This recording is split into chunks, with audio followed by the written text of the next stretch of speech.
Has someone ever tried to make you feel guilty for choosing yourself? Are you ready for a shocking truth? My college fund turned into someone else's dream home, and I found out in the most humiliating way possible. For as long as I can remember, my dad and stepmom told me they were putting money aside for my education, and they made it sound like a steady, reliable plan that would give me the freedom to focus on school instead of worrying about debt. I did not push them for details because I trusted them, and whenever I asked, I would hear the same calming words: "Don't stress, we're saving for you. Just focus on getting good grades." So I grew up believing that when the time came, the money would be there, and that belief shaped the choices I made. I applied to schools that I thought matched the level of support I had been promised, and I let myself dream a little bigger because I was told that my family would have my back.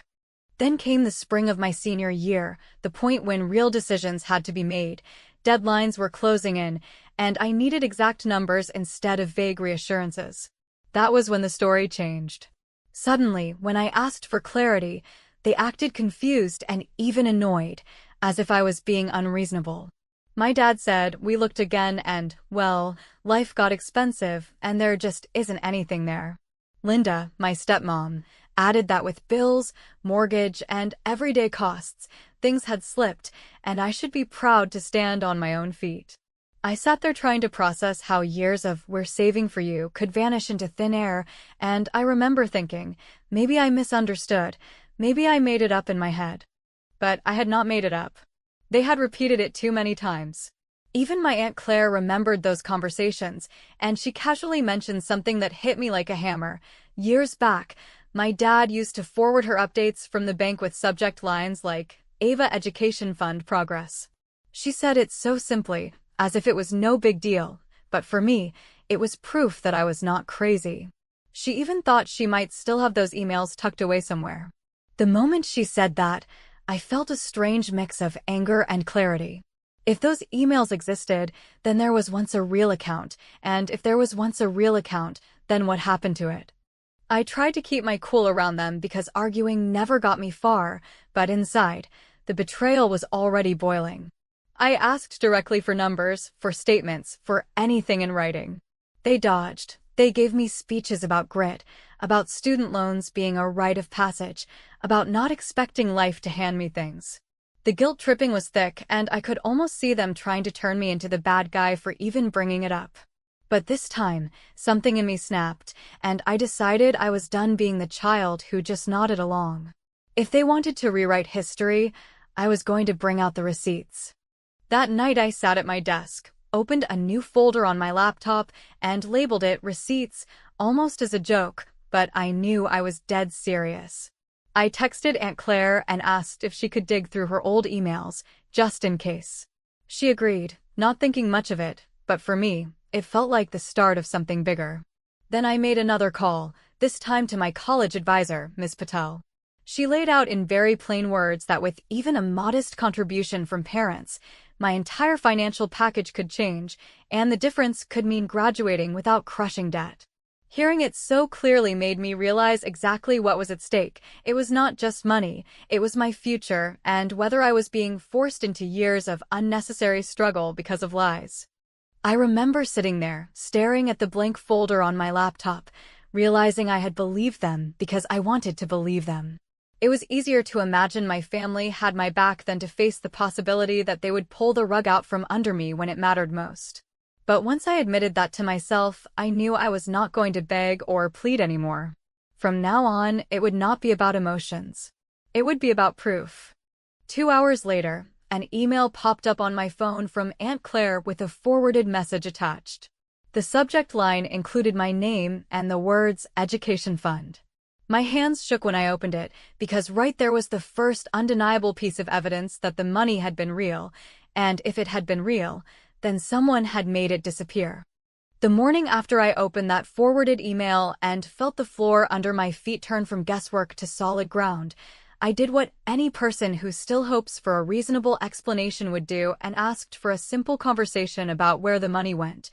But before I even got an answer, my phone lit up with a cascade of hearts and congratulations because Madison had posted about closing on a brand new house, and in her caption she thanked family for making the down payment happen and called it a miracle, which would have been sweet if it did not read like a punchline to a joke where I was the fool who spent years believing that my education mattered to the same people who apparently had enough cash for granite and a two-car garage.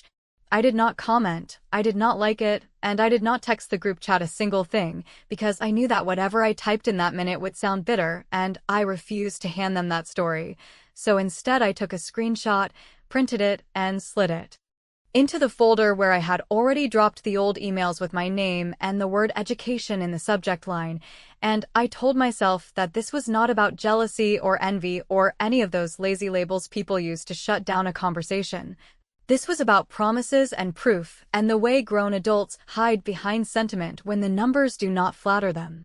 By dinner, the house post had picked up the kind of momentum that makes people perform their lives in real time. And Madison was fielding questions about paint colors and floor plans while my dad grinned in that way he gets when he is basking in someone else's happiness and still conveniently positioning himself as the generous patriarch, and Linda,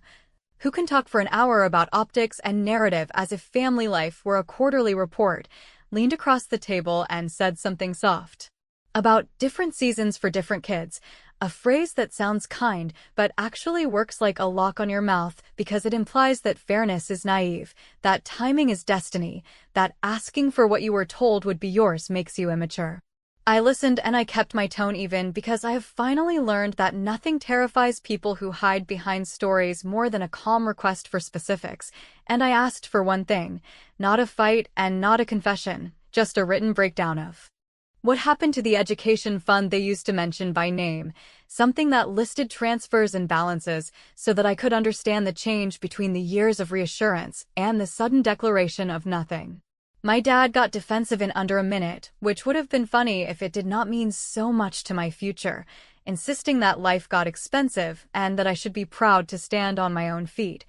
And Linda added the word resilience like it was a mint on a hotel pillow. And while they were both offering these shiny little slogans, I was thinking about Ms. Patel explaining how even a modest contribution changes financial aid and how many years of my life I would be paying for their shrug. I kept my voice level and said that anecdotes are nice, but documents are nicer, and I repeated that a written breakdown would clear things up far better than anyone's memory, and that was when my dad said the line that gave away more than he intended. Because he told me that everyone's name was on something and that money had to be moved to make a deadline, and there it was, the shape of a timeline with enough light to see the edges. I asked, gently, what deadline, and he mumbled something about closing dates and occupancy rules and making sure everything filed on time, which I pretended to let slide because I wanted him to keep talking. But I tucked a single phrase into my pocket the way you tuck a key you might need to use in a hurry, because I had heard him say the words owner-occupied, and I had no idea how they fit, but I knew they mattered. When the dishes were cleared and the performance was over, I went upstairs, pulled the screenshot of Madison's post back up, and stared at the welcome packet on her kitchen counter because it had a title office logo on it, and logos, unlike people, do not lie about who they are, so I Googled the office and called the main line, doing my best impression of someone who simply needed to verify a public record, not blow up a family secret. A receptionist named Nora answered with the kind of crisp politeness that tells you she handles nonsense all day, and I gave her the street name from the post, the builder's name, and the date Madison had bragged about. And I asked if she could confirm anything that was on public record, because I had a family question that was starting to look like a math problem. Nora paused, then said she could confirm co-borrower names and the date funds were received because those details sit on documents anyone can request if they know what to ask for, so she read me the date, and she read me the names, and she gave me the lender type, and while she did not say the gift amount, she said there was a line on the settlement statement labeled gift from family funds, and that was when I felt my breath change. Not because I had caught anyone in a crime, but because the shape of the story was no longer fog. I thanked her, kept my voice steady, and asked if an occupancy declaration would be part of what the borrower signed, and Nora, doing the careful dance of someone who has rules, said that in many primary residence closings the form is standard, and that people sign it under penalty of a lot of unpleasant consequences, and that sometimes folks misunderstand what qualifies as primary, and then she went quiet long enough for me to decide how plainly I wanted to speak. I told her I was not out to hurt anyone or to ruin a house or to make her afternoon harder.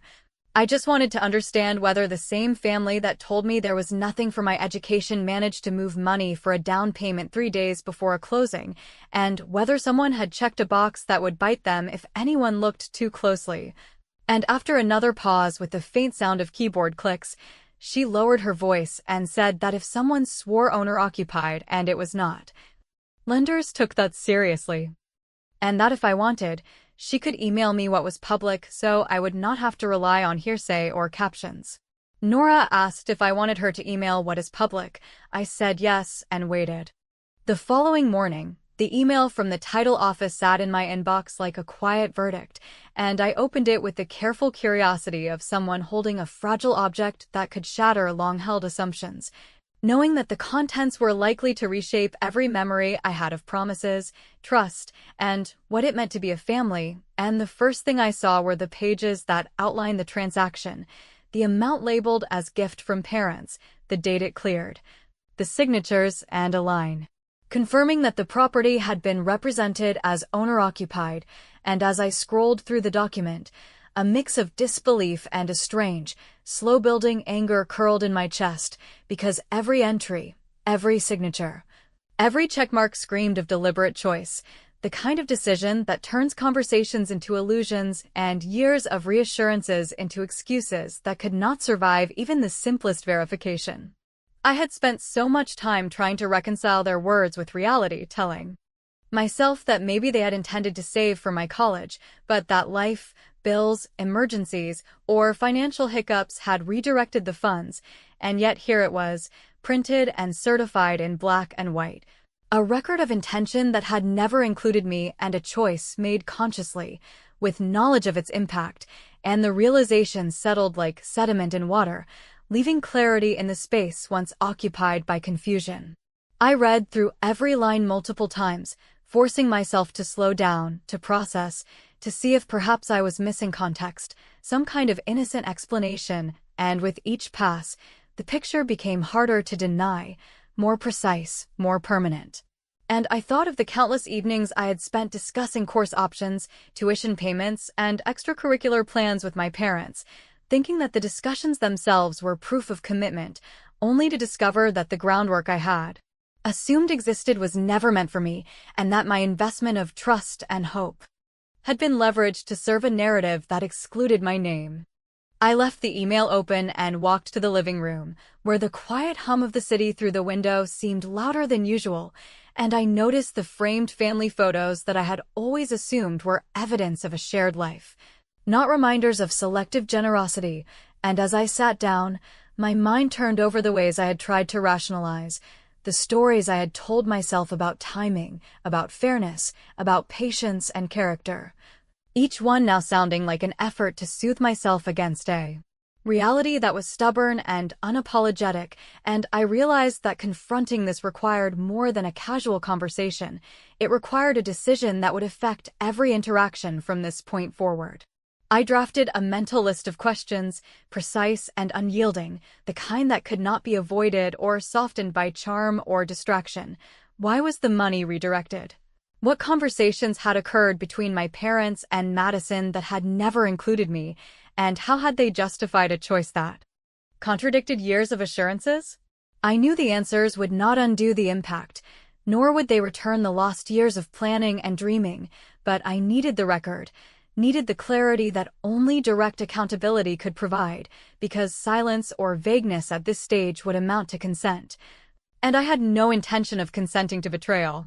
By late afternoon, I called my mother first, letting the phone ring twice before she picked up, and I spoke slowly, deliberately, avoiding accusation in my tone because I wanted the truth, not a fight, and I asked her to explain the gift line, the date, and the owner-occupied notation, framing my questions in a manner that forced specificity, that would not allow answers to drift into euphemism or apology without acknowledgement of fact, and she hesitated, a pause heavy enough to fill the space between us with unspoken acknowledgement, and then she said, "We wanted to help Madison with her future. We thought you were doing fine," and in that statement,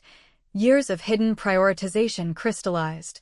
A reasoning that felt rational to her but dismissive of my existence, and I felt a flicker of both hurt and resolve, recognizing that this was not a lapse, not a momentary oversight, but a conscious pattern. And that patterns are the things that shape lives more powerfully than isolated actions.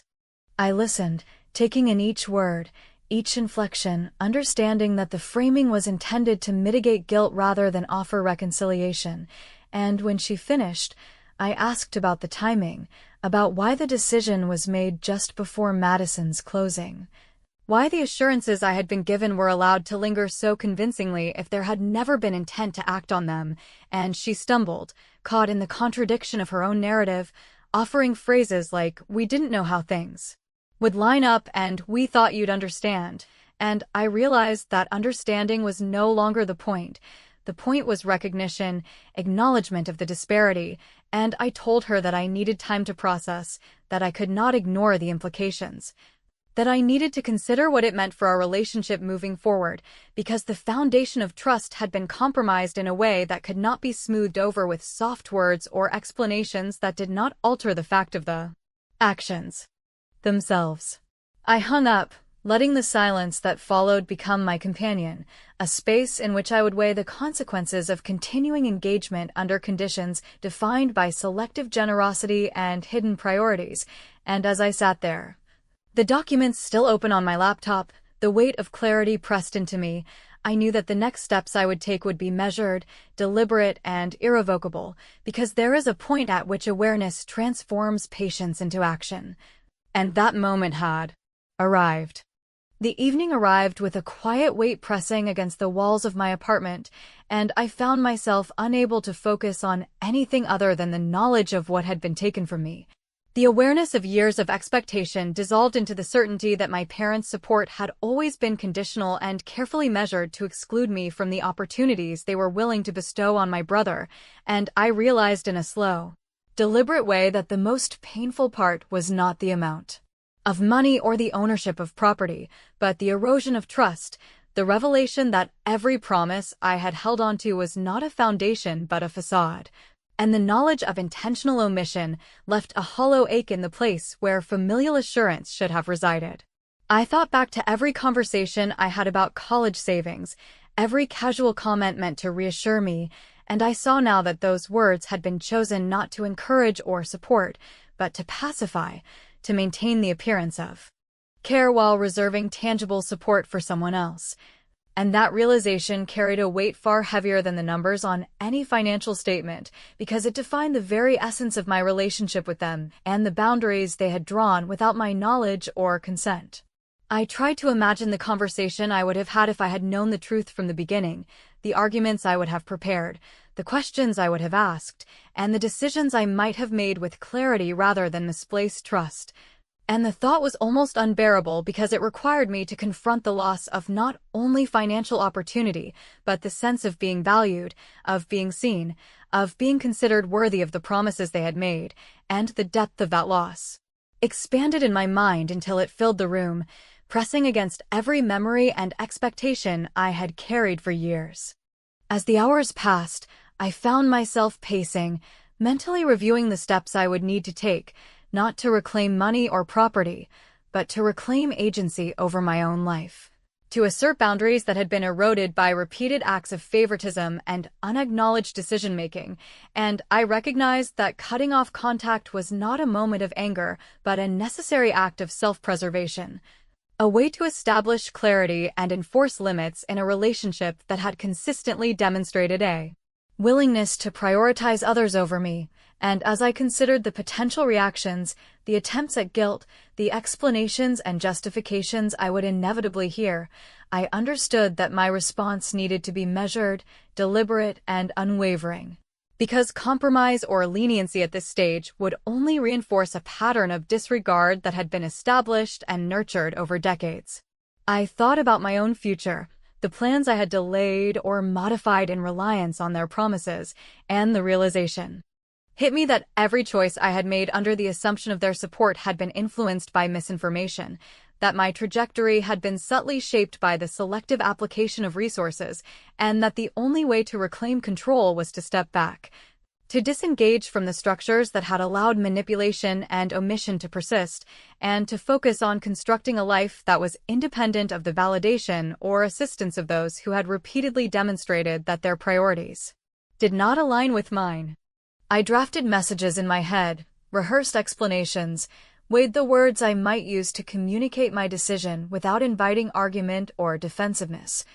And I realized that clarity and firmness were essential because any ambiguity could be interpreted as forgiveness or acquiescence, and I had no intention of offering either until trust could be rebuilt, and even then,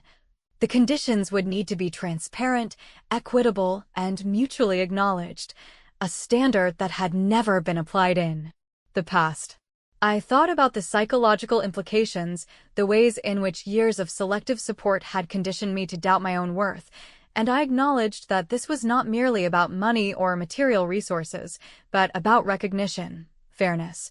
and the validation of my presence within the family, and that the act of severing ties, while painful, was a necessary intervention to protect my mental and emotional well-being from further erosion by those whose actions consistently demonstrated disregard for my needs and contributions. I imagined the days ahead, the conversations avoided, the silence that would replace calls and visits, and I recognized that while loneliness might accompany this choice, it was preferable to the ongoing experience of betrayal, selective attention, and the subtle but persistent undermining of my sense of belonging and value, and in that recognition, I found a measure of resolve, a steady, unwavering understanding that the only way to navigate forward with dignity and self-respect was to establish boundaries that were both firm and permanent, and to allow the consequences of their choices to exist without my participation. For only through distance and clarity could I begin to rebuild a life defined by autonomy rather than by the conditional and inconsistent approval of others. The decision to sever ties with my parents, once it was made, settled into my consciousness not as a single moment of clarity, but as a persistent, unyielding awareness that would shape every thought and every interaction for weeks to come. And I felt a strange mixture of liberation and grief, as if I had simultaneously cast off a burden and exposed a wound that had been stitched with lies and broken promises for decades, and in that duality, I understood that the act of walking away was not a closure but a threshold, a point at which I would need to navigate the complex terrain of family, loyalty, and self-respect without the guidance or interference of those who had consistently prioritized another over me, whose assurances had been nothing more than carefully constructed illusions designed to placate while redirecting resources and opportunities elsewhere, and the full weight of that reality made every memory, every conversation, every unfulfilled expectation feel heavier, more concrete, more impossible to ignore, as if the past had been patiently assembling evidence against my trust in them, and now, in the stillness of my apartment, it demanded recognition in the most unrelenting way. I spent long hours reflecting on the moments that had accumulated into this irreversible choice, examining every smile, every word of encouragement, every casual mention of future plans, and I could trace the pattern with painful precision. Noting how consistently the narrative had been skewed to favor my brother, how carefully the financial support had been allocated, and how cleverly my parents had maintained the appearance of fairness, while systematically excluding me from the benefits I had been led to believe were my due, and the realization was suffocating not only because of the betrayal itself, but because of the clarity it brought to the question of who they were willing to value and support, and, by extension, who I was permitted to consider as family in the truest sense, as opposed to a network of appearances maintained for convenience, reputation, or arbitrary favoritism. And I knew that any attempt to reconcile without acknowledgement of these patterns would be futile, a repetition of the cycle that had left me feeling undervalued and invisible for years, and therefore, the only viable path forward was complete and unwavering disengagement, an insistence on self-sufficiency and autonomy that could not be compromised by guilt, nostalgia, or the societal expectation that familial bonds must endure despite repeated harm. In the days that followed, I experienced a profound recalibration of priorities, noticing how much of my life had been structured around anticipated support that never truly existed, and recognizing that every decision I had deferred, every opportunity one had hesitated to pursue, had been influenced by a false sense of security, a belief in promises that were never intended to be fulfilled, and this understanding brought with it a mixture of regret, anger, and a peculiar sense of empowerment. Because now I could act without seeking validation from those whose regard had always been conditional, and I could invest my energy, time, and resources into pursuits that truly mattered to me, guided solely by my own assessment of value and consequence, free from the subtle manipulations and implicit hierarchies that had governed my interactions with my parents for as long as I could remember, and in that freedom, I began to recognize not only the depth of the harm that had been done but also the potential for reconstruction, for building a life that was not tethered to the inconsistencies of those who had repeatedly demonstrated that their commitment was never equitable or reliable. I also confronted the emotional complexity of my decision, acknowledging that cutting off family was rarely neat or clean, that it carried social ramifications, moments of doubt, and waves of guilt that were difficult to anticipate or contain, and yet, in the analysis of those feelings, I realized that they were not indicative of weakness or failure, but rather evidence of the depth of my values, of my commitment to fairness, integrity, and self-respect, and that by refusing to compromise those principles for the sake of appearances or convenience, I was asserting a form of moral and emotional clarity that had been denied to me for years, and in the quiet moments, I could feel a gradual, almost imperceptible reconstruction of self-confidence, a steadiness of purpose that had been obscured by repeated devaluation and manipulation, and as I embraced this awareness, I began to envision a future in which my relationships would be chosen, nurtured, and reciprocated, rather than imposed, dictated, or exploited, and in that vision, I found a sense of resolve that was at once terrifying and exhilarating because it demanded courage, persistence, and an unflinching commitment to principles that I had only recently allowed myself to recognize as non-negotiable. In the final reckoning, I understood that the act of walking away was not merely a reaction to specific injustices or betrayals, but a proactive assertion of autonomy, an insistence that my life, my ambitions, and my emotional well-being could not be subjected to the arbitrary calculus of favoritism, and that the freedom gained through this decision carried with it both responsibility and possibility, an opportunity to reconstruct my sense of self, to define the parameters of my relationships with clarity and intention, and to pursue goals and experiences untainted by manipulation or neglect. And as I settled into this understanding, I felt a tentative peace, a recognition that the cost of disengagement, though high, was outweighed by the value of self-determination, and that in choosing to honor my own needs above the distorted expectations of those who had repeatedly prioritized another, I was reclaiming not only my life, but the dignity and respect that had long been denied to me.